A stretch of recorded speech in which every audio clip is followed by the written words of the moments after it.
My name is Forrest Leisinger. I teach in the mechanical engineering technology and engineering transfer program at HACC. So you guys are here to hear from an electrical person. So we have Victoria Judd from TE Connectivity here as well. Victoria, if you want to raise your hand. Hello. We also have Kelly Reed, who is another faculty member in electronic engineering technology here at HACC. So there's Kelly. So we're very excited to have you guys here, and we hope to get you excited or give you more information about engineering and with this presentation with electrical engineering and electrical engineering technology. So with that, we're excited to have Victoria here to present. So Victoria, as soon as you're ready, you can take control and share your screen. All right, thank you so much. Pull up the presentation here.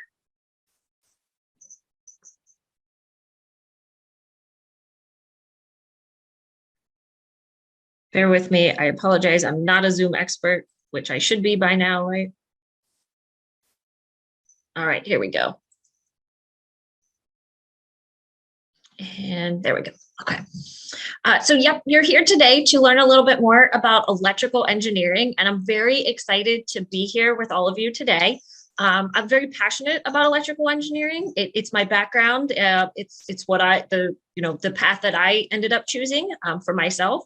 As Forrest indicated, my name is Victoria Judd. I work for TE Connectivity. It's a local company here in central Pennsylvania, but also has a very global reach as well.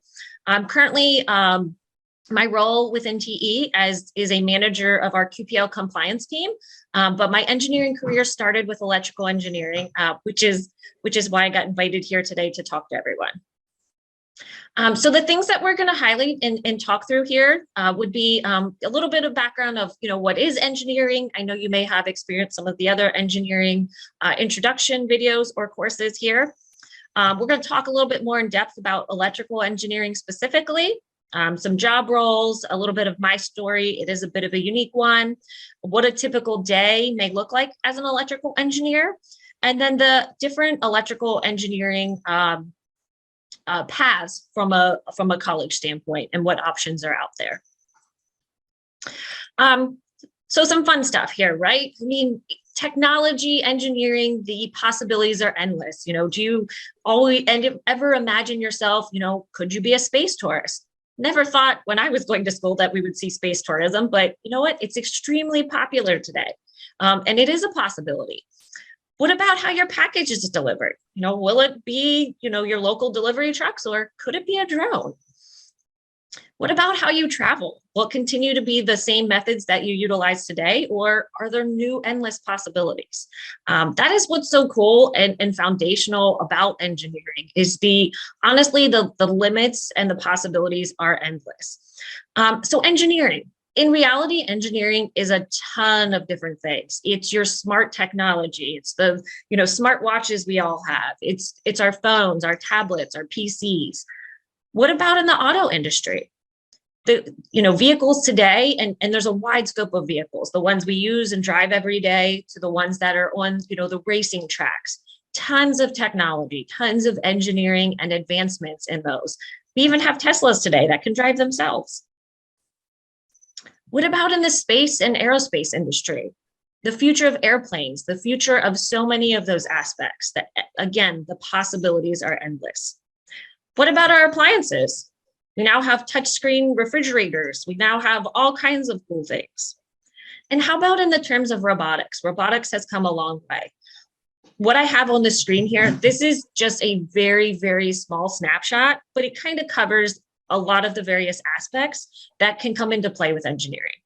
The cool thing about all of these is they all required some bit of electrical engineering as well. So that's what's even more amazing. So engineering. When I think about engineering and I want to think about how to break it down, it boils down into a couple of key things. First one of those is communication. Another one is problem solving, critical thinking, and teamwork. I can tell you on a day-to-day basis, these are the 4 critical things that we are always, driving towards and working towards, and the foundation of working in an engineering role. We're always looking to solve whatever the problem is at hand, and those problems range from, a simple 2-person solution problem to something that may take a cross-functional team across the entire organization and the globe. And critical thinking, it's looking at, the data, the analysis, how can we solve this? How can we think outside the box? And then teamwork. It's very rare that a solution is a one team member kind of thing. It's usually across the board. We're working with multiple disciplines. And then the other key thing is communication. It's so critical in today's world, especially, as we're hopefully coming out of the whole COVID thing, everyone has been remote for a time period. Communication is so imperative. So the definition itself of engineering is, creative application of science, physics, and mathematical principles, using experience, judgment, and common sense to solve, maybe design, develop, analyze, test, produce, refine a broad range of devices, machinery, product systems, and processes that essentially benefit society. I realize that was a lot of words describing something, but what engineering boils down to is solving problems, making things better, and things that will essentially benefit society, which is pretty cool when you think about it in the big picture sense and not in the day-to-day sense. Again, as I said earlier, I never really thought the day, when I was taking my courses at HACC, that we would see the day where, space travel was something that people who were not astronauts, actually did. Never really thought that would happen. And that's the cool part about engineering in itself. With engineering, there's really no limitations to where things could be. So if you are someone who, are a dreamer, or you've got really big ideas, or you want to know how something works, the possibilities of putting that, all together into place and creating something are truly endless when it comes to engineering. I've got a fun slide here. It's 10 reasons to love engineering. So first one here is you can love the work that you do and live your life too. So if you're one of those people that, again, likes, how it's made, or, well, how did they figure out how to put that together? Or how do all those pieces work together to do that? The cool thing about engineering is you pretty much get to do that on a regular basis. So you get to really enjoy what you do because it's something you were already curious about. And then you get to, do that on a day-to-day basis, as well as, outside your life, outside your work day, you're able to, enjoy your hobbies. You really get to be creative. And across, from my experience so far, you get to work with really, really great people across the organization, and even global team members who have, different backgrounds, different knowledge bases. So you're constantly learning, which I think is one of the most exciting things, at least from my perspective. You're also constantly working to solve problems and design things that truly matter or important, to the end customer or to, consumers who'll be utilizing those. So a lot of greatness that comes with that as well. I can guarantee you'll never be bored. There's always lots to do. A new problem, a new hiccup in something that you have to work through. You do get to earn, a decent amount of money, a salary that you'll be able to support yourself and possibly a family as well.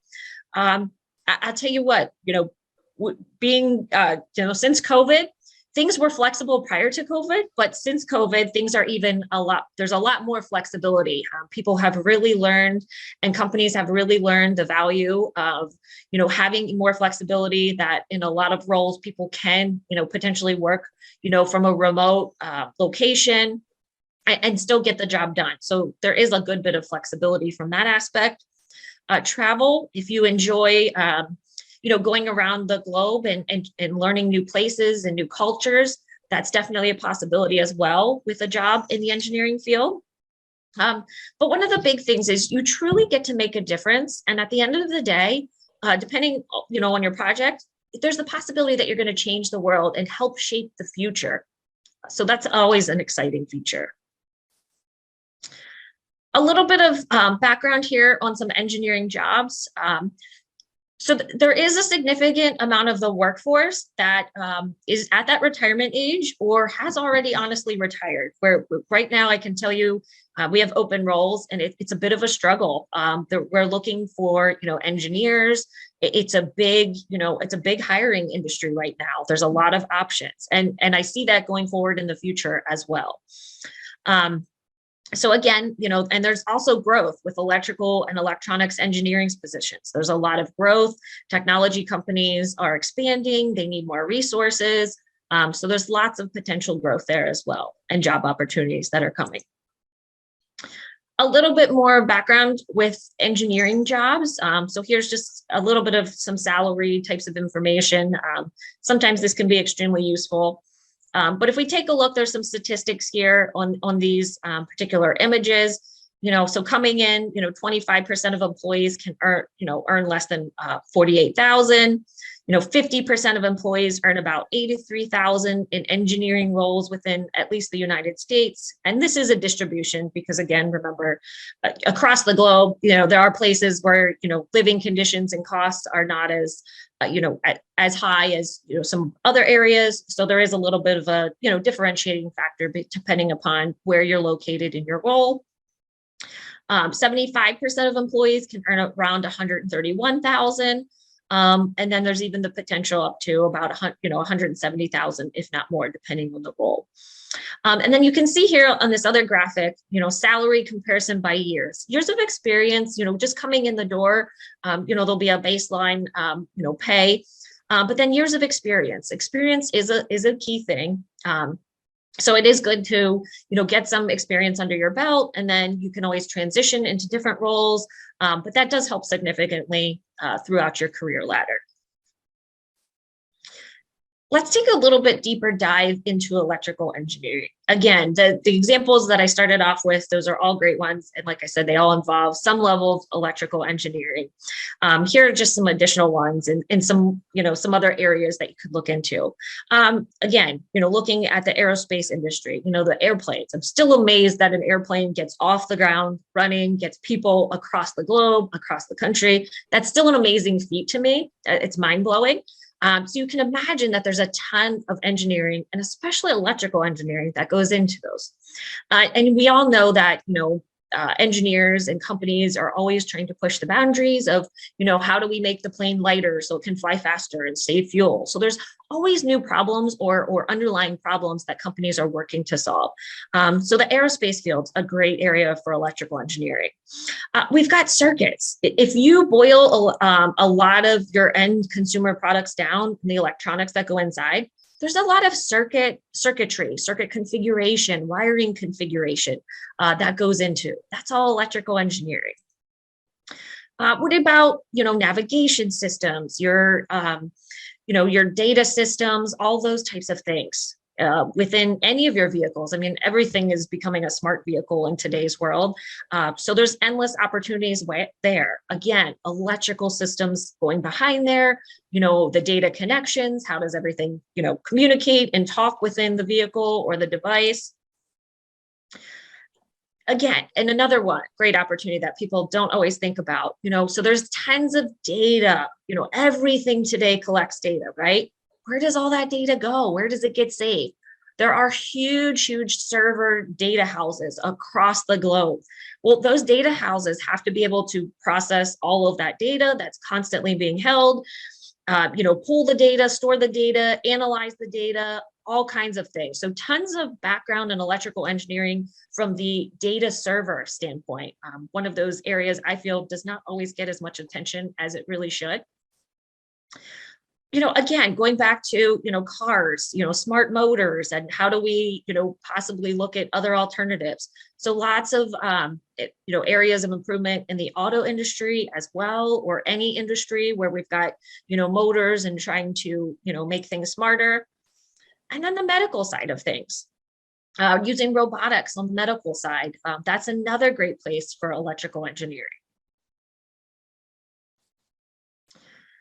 Here's just a list I pulled off that has some some types or some different options for electrical engineering jobs. This is certainly not the end all be all list. There are lots of opportunities outside of this.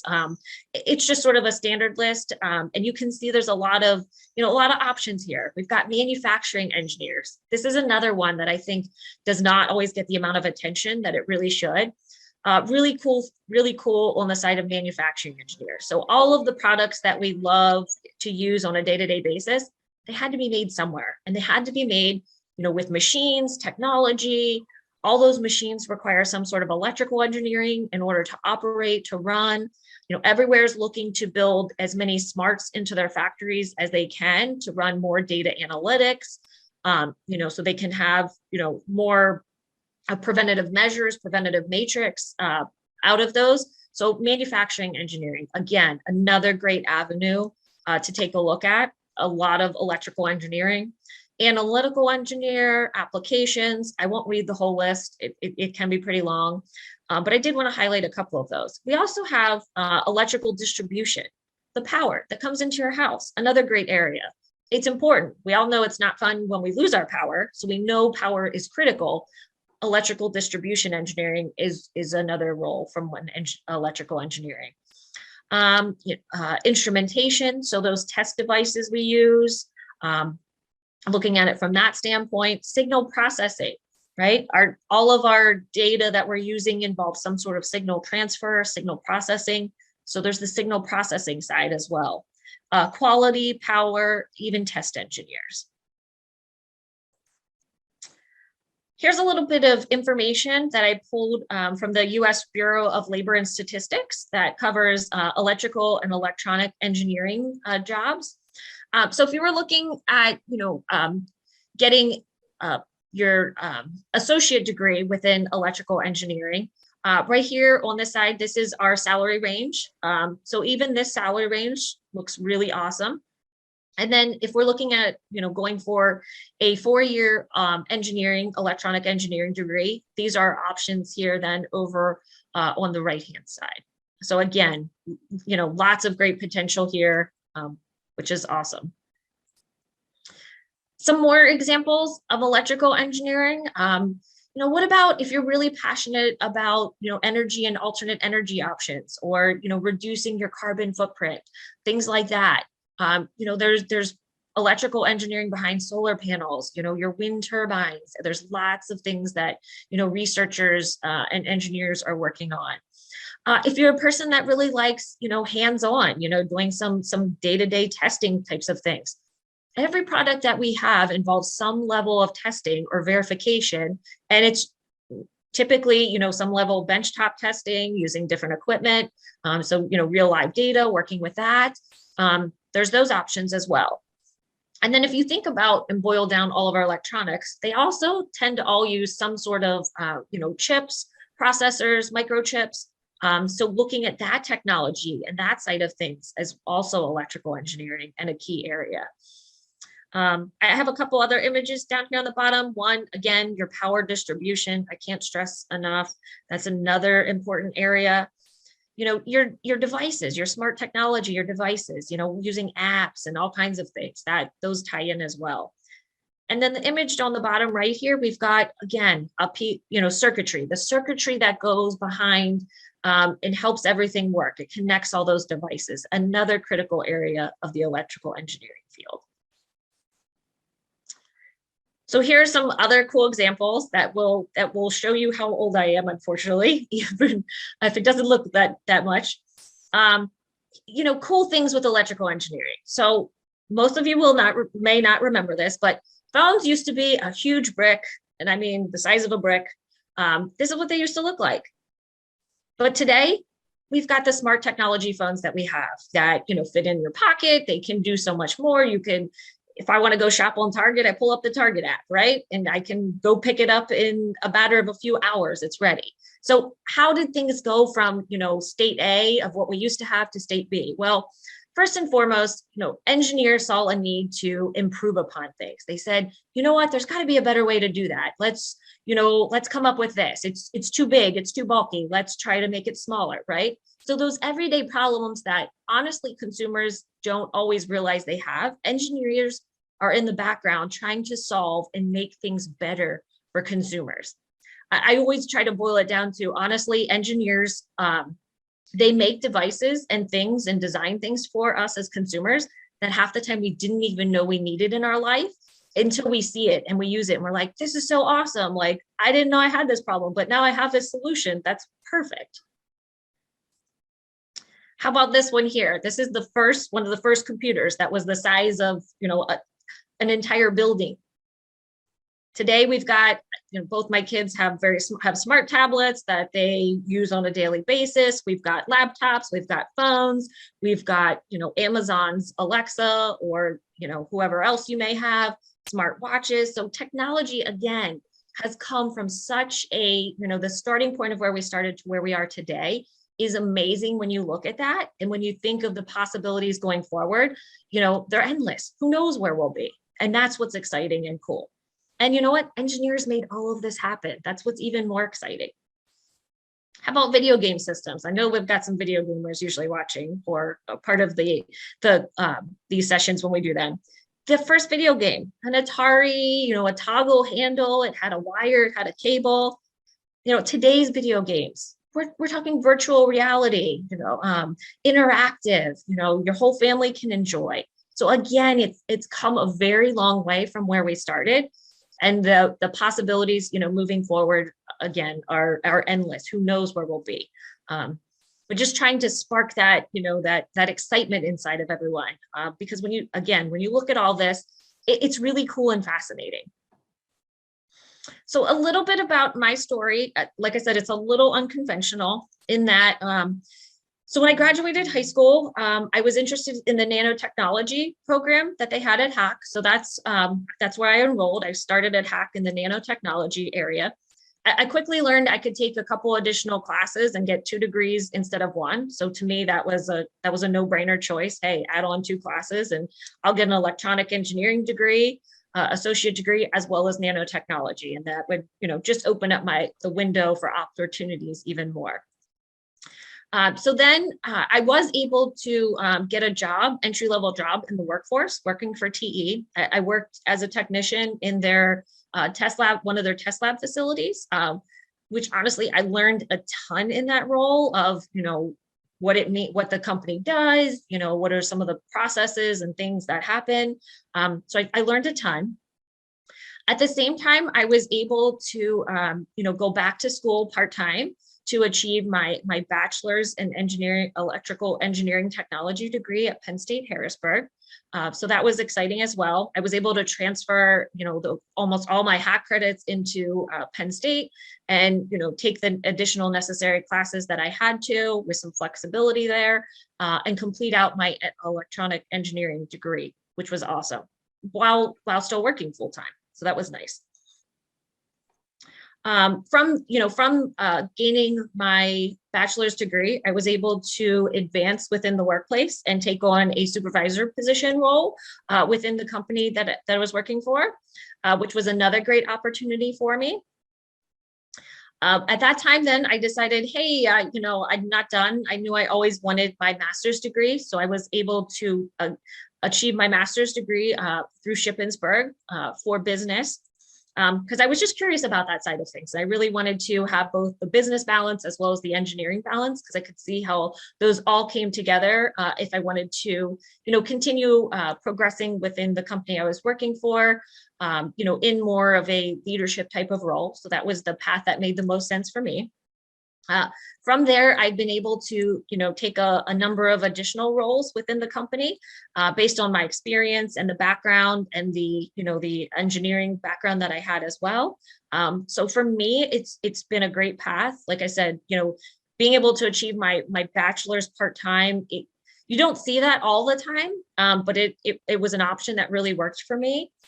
With the way things panned out, I was able to have 0 student loans and pretty much, the money I was making at my job, I was able to, pay for my upcoming courses, as well as a lot of companies have a tuition reimbursement program. So being able to enter the workforce with my associate degree and then, earn money to pay for my bachelor's as well as the company assisting me. It was a really great experience for me. I think it worked out great. So just throwing that out there, because this is a little bit of an unconventional path. You don't always see this one. But I think it's good to highlight that and show that there are unlimited possibilities and options for how you may achieve things. So a little bit about a typical day for an engineer. I'll tell you, our main mode of communication today is a lot of emails, phone calls, using Skype or Teams, chat messages, trying to solve problems, stay on top of the problems. A lot of collaborating across the teams, looking at, hey, I have these open actions on my list. I need to get those accomplished and addressed and get that out to the team. But I'll tell you what, all those are working to solve problems. The team members are coming together to solve either logistical problems, maybe it's a setup, a timing, review a test result that came back and we're kind of questioning, what's going on there. But we're always collecting information, data, looking at specs, going back to customer needs, et cetera, and taking a look at those and doing some sort of, analysis process, and then reviewing it and providing that output. Could involve writing reports, always involves providing feedback or guidance on a particular topic. So, your day can fluctuate between all of those different things, but always, I'll tell you what, always keeps you busy. You could be someone that's based more in the manufacturing plant.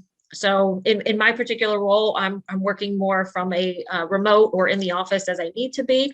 However, depending upon your role, you could be, if it's something that you're really passionate about, you could be on the manufacturing floor doing all of these same things, working through the problems, real life, hands-on, because they're in front of you on the manufacturing floor. So lots of potentials.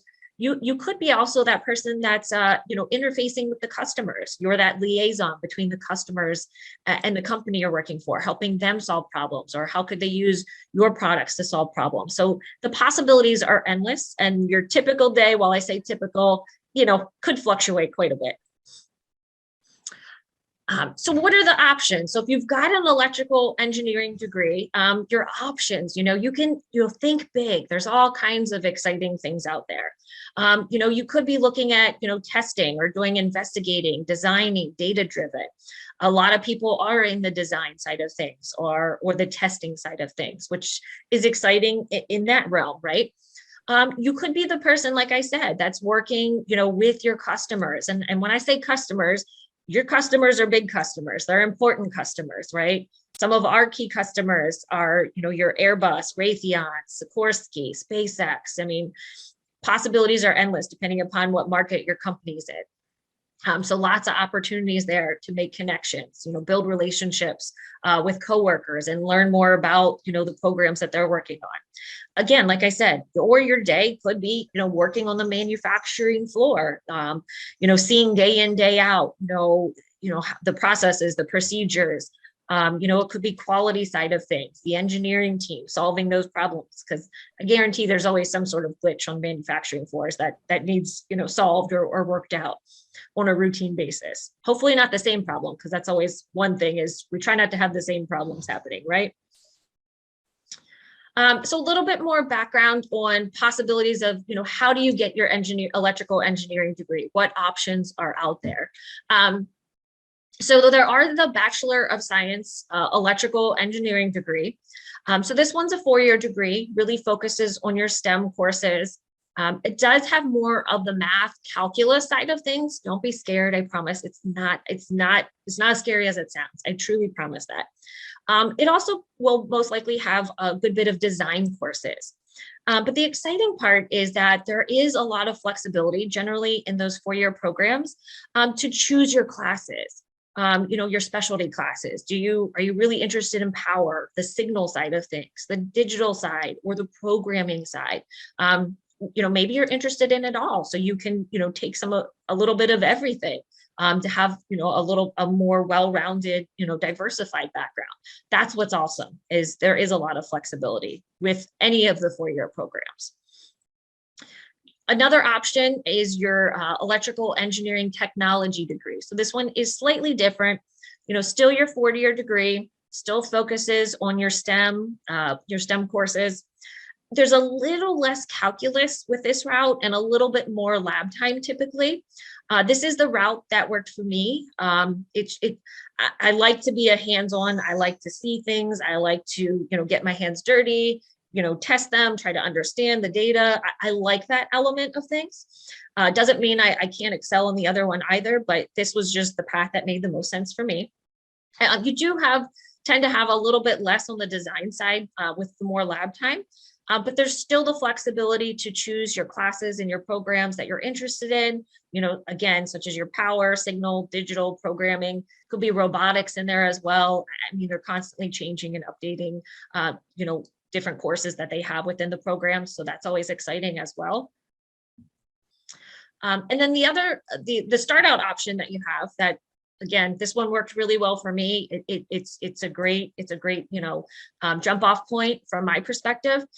Is your local community colleges have Associate of Science and Electronics Technology degrees. So this is sort of this is your introductory. You're going to take the same courses you would in the first 2 years of a 4-year program associated with an associate's degree program. It's typically a two-year program, still focuses on STEM, all of those core classes that you need no matter what as a foundation for engineering and whatever field you're in, electronics in this case.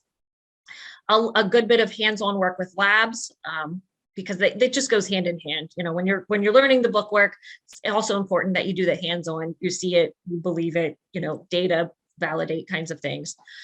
From here, there's definite job opportunities, with a 2-year degree, and then you can decide, hey, I do want to go back for my 4-year degree. So we've got, repair, testing, installation, maintenance, and I'm sure there's more beyond these. These are just some examples. So from this point, you could enter the job field, or you could decide to transfer and continue your education.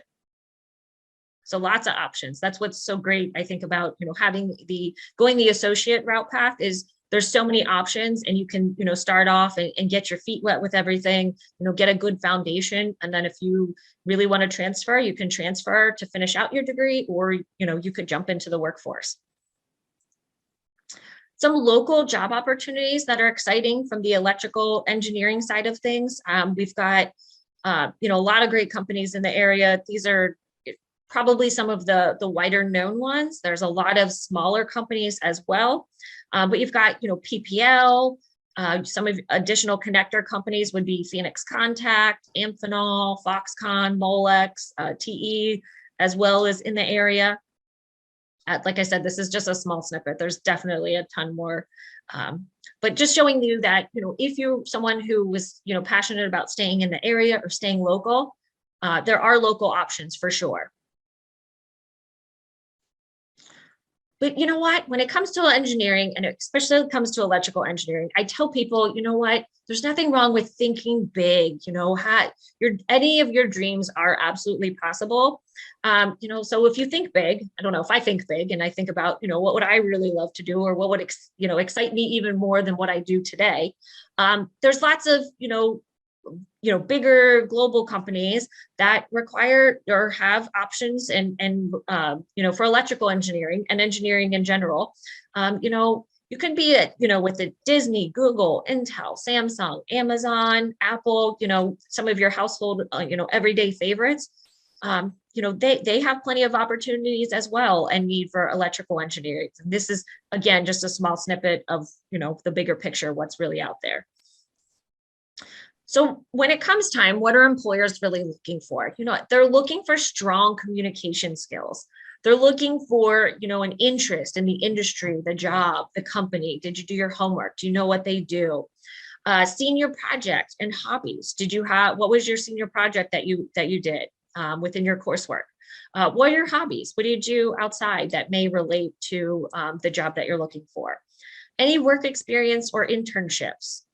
Any leadership opportunities that you may have had, even from a sports or a club side, that's something that's important as well. What are some things that you could do now if you're really passionate about engineering and electrical engineering?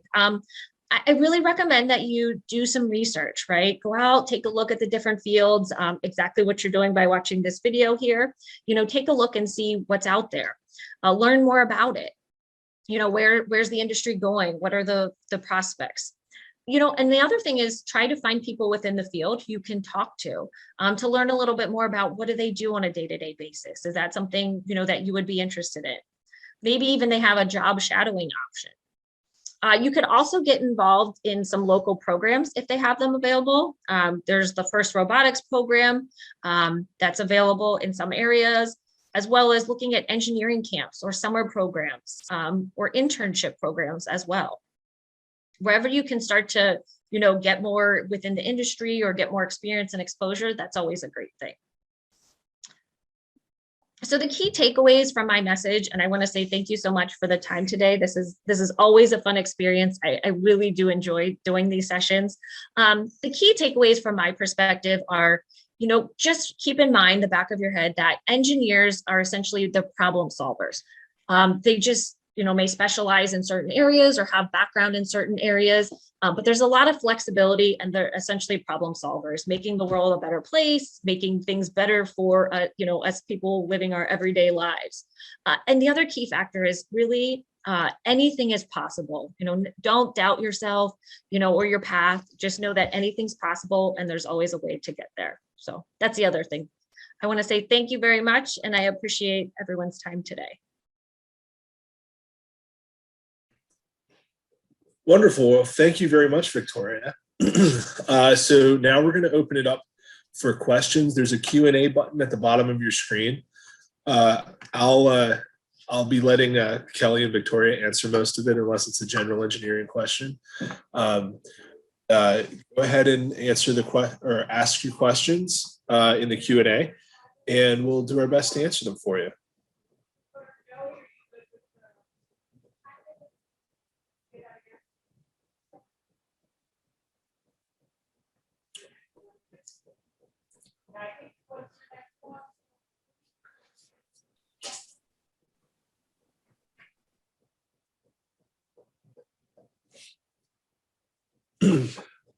Okay, so the first question, what is your experience like working in a male-dominated field? Great question. I can tell you that so I've been in the working field about 14 years now. It's come a long way. I still work in a mainly, I would say, male-dominated field. But it doesn't impact me. It doesn't bother me. Everything's come a long way. Honestly, the managers, the leadership, the team I've worked with, they're interested in, the knowledge, what you can do for the company. I don't see any biases or anything from that perspective. So I've honestly had a great experience. I can't tell you that I've had anything that's, been detrimental or impactful from that standpoint. It's been a good experience.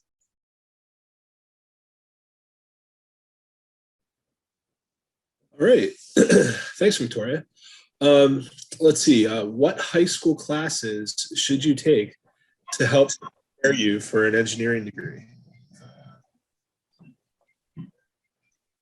Great question. Do you want me to tackle that, Kelly, or do you have any? I would be happy to. I definitely think your math, particularly sciences, some chemistry, physics would help. And also what we're really seeing too is writing, technical writing, being able to include those skill set in lab reporting and communicating with others. Those would be some key courses, I think, that would be great for an engineering major.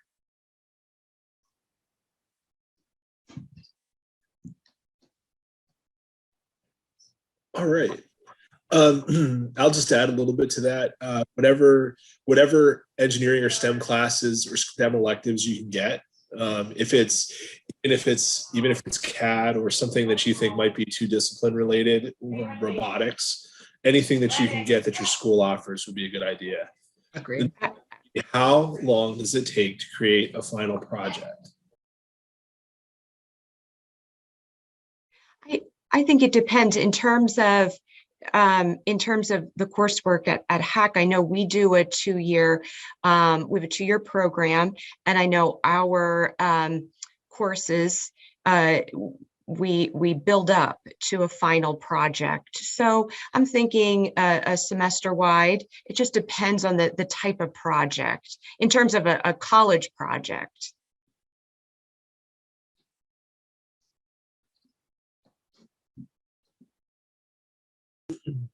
So the other one Victoria mentioned was usually your senior design project. For about a year long, almost every engineering program, 4-year engineering program has one, and you work on a project for at least a year. I had the opportunity to work on one for 4 years because ours was a recurring project, so we could get onto it as a freshman and then just keep working on it the whole way through. So that was kind of nice.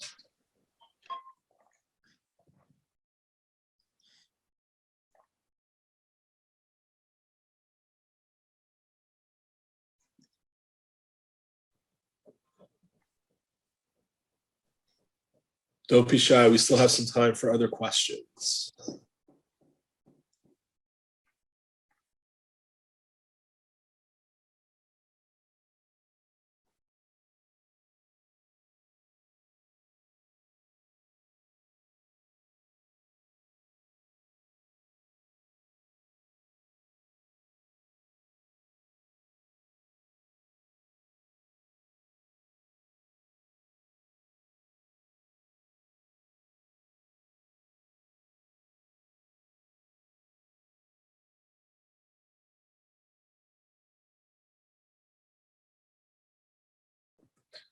Okay, so next question. How do you think AI automation will impact the engineering field?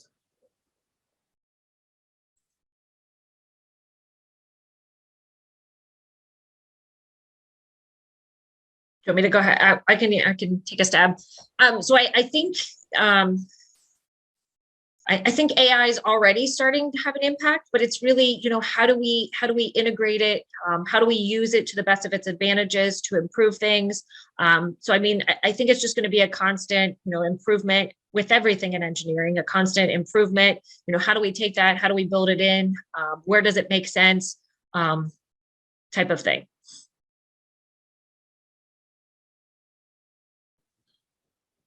So I'll actually add a little bit to that.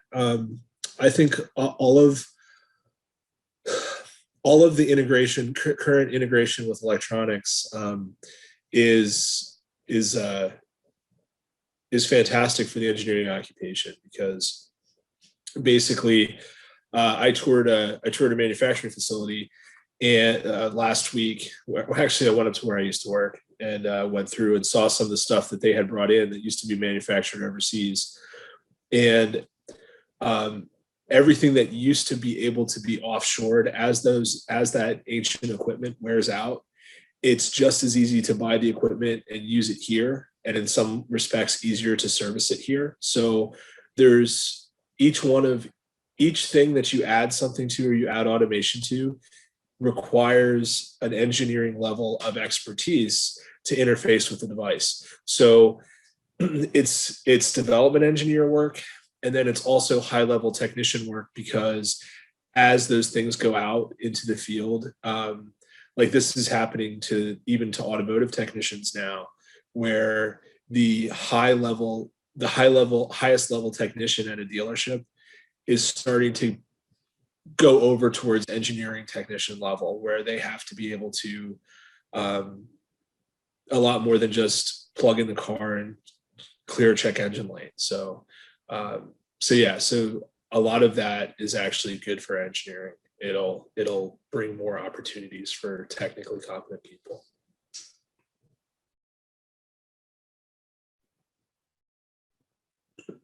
Okay, I'll encourage 1 or 2 more questions. Oh, here we go already. So, when working on a project for a client, do you feel as though you are alienated from the final project when it is launched by the client company? I'll let Victoria go first. I kind of have an answer, but go ahead. Okay. Um, I think it depends. I'm going to come from it depends what the company you're working for, what their role is in the project, honestly, and then what the end item is. There's certain projects where, what they need might be taking something you already have designed, tweaking it a bit for their need. And it's an easy plug and play kind of thing. Where there might be projects where the relationship that's needed and the component or whatever needs to be designed and built has a more integrated approach. So it may be a longer term project. It may be something that's more integrated. So I can honestly say that it varies, and it's very much project, industry, client, what the contract says. It's all that dependent. All those variables come into play. So in your experience, you'll see something, from one extreme to the other extreme, from my perspective. Yeah, that was a very good answer. I don't know that I have much to add to that. My experience with mechanical stuff in defense and aerospace, sometimes you're working mostly for yourself for your product, and other times you're interfacing with a customer. And if the customer constantly changes or drives requirements, it can make it, that can be very alienating. But if you get the time to focus in on what you're working on, then it's rewarding. So that's a project by project question. All right. Any more?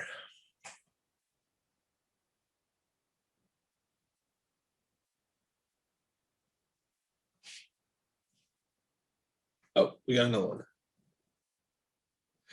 How many projects do you typically have at once?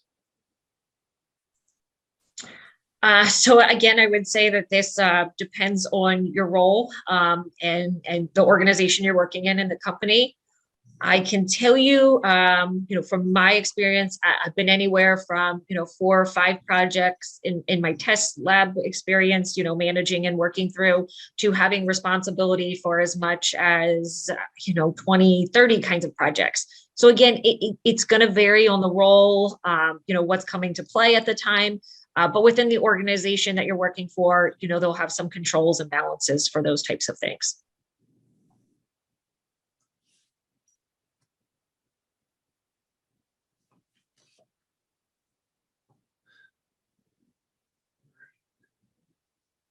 All right, we're a few minutes over time. I'm going to give it just a little bit more. If any other questions, I will tell you that the best thing about multiple projects is when you get frustrated with one and you're really frustrated, you can just go and flip through the list and pick up the other one that is more fun.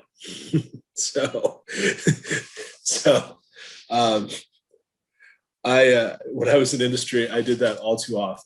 If it went really south on one of them, it'd be like, okay, I'm going to go work on a fuel pump now or something like that. All right, guys. Any other questions? Okay. If there aren't any other questions, I really want to thank those of you that attended today. I hope that we were able to give you insight into engineering for the sessions that you chose. Please keep in mind, Hacks Here, we have these programs available for you to explore more, should you be interested. And engineering is a fantastic field. It's a good way to, if you want to be in this area and stay in this area, it's an option. If you want to move to Texas and work for SpaceX, it's an option. So we're excited to have you guys interested, and we hope you got we hope you got some good information today. So if there aren't any other questions, I'd like to thank Victoria, Kelly, and Pete, and thank all you guys for attending.